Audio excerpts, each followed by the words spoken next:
Data flows can do so many things, but sometimes they can also get very crowded. So that's why we developed annotations. With annotations, you can use visual elements to document, label, explain, and clarify everything in your data flows. Panels sit behind nodes. They can be resized and colored to visually group nodes together.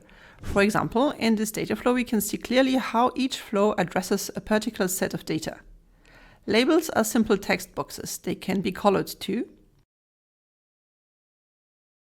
In this example, we clearly understand how the label documents the reason why this filter node got applied in parallel of the translate node.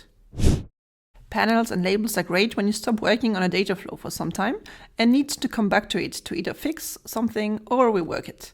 But that's not all. It will also help anyone you work with to quickly understand the logic of the flow and get more context towards certain actions you performed, so that they can pick it up right where you left it.